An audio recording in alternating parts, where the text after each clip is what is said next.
Hi everyone, today we're going to discuss the pros and cons of sunken greenhouses versus above-ground greenhouses. This is a common debate among greenhouse enthusiasts, with some advocating for fully underground structures, trench greenhouses, and others preferring above-ground greenhouses. We'll delve into the details, exploring both factual data and practical examples. In the end, we'll summarize our findings and identify the scenarios where each type of greenhouse excels.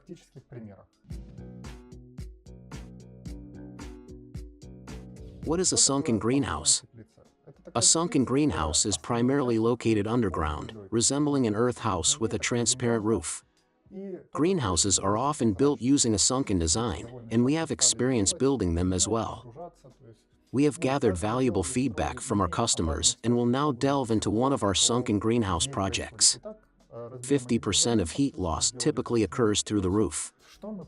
This approach nearly eliminates heat loss through the sides. Disadvantages of sunken greenhouses. 1.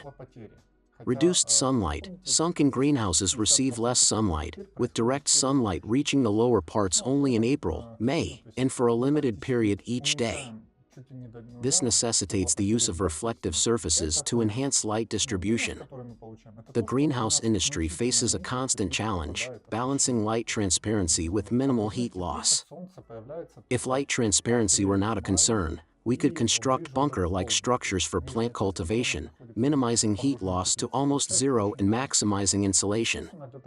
This would lead to extremely low heating costs. However, this approach is impractical due to the essential role of sunlight in plant growth. The high cost of year-round artificial lighting makes it unfeasible for most crops, particularly light-loving ones. In conclusion, sunken greenhouses offer significant advantages in heat retention, but their reduced sunlight poses a challenge. The key lies in striking a balance between these factors, considering the specific needs of the crops being grown. Lighting is more expensive than heating during the winter period. Therefore, for light-loving plants, they strive to create the most transparent structures possible so that as much light as possible gets in. This is because for the normal growth of light-loving plants such as tomatoes and cucumbers, a huge amount of lux or micromoles, it doesn't matter, is required, that is, a large amount of photosynthetically active radiation. I have practically never seen tomatoes and cucumbers being grown in trench-type greenhouses. They can be grown in trench-type greenhouses, but only those plants that do not need a lot of light, for example, lettuce and greens. Therefore, the fact that we do not even have high illumination during the day is only a plus, because this is another plus of trench-type greenhouses. They do not overheat in the summer due to immersion, that is, they feel comfortable even in the hottest period. However, it is very difficult to grow plants in them that need a lot of light.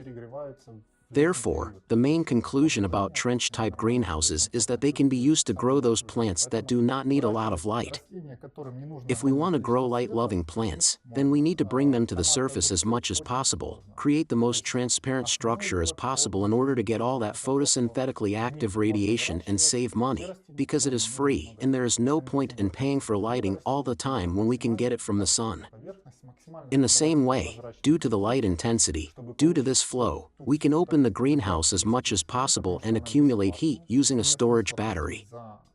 You can follow the link about storage batteries and see more details. This will also allow you to make the most of solar radiation in an open greenhouse, both for supplementary lighting and for heat storage. So draw your own conclusions about which greenhouse you want, maximally immersed or combined. Any option has the right to exist. The main thing is that it is as effective as possible for the purposes you are pursuing.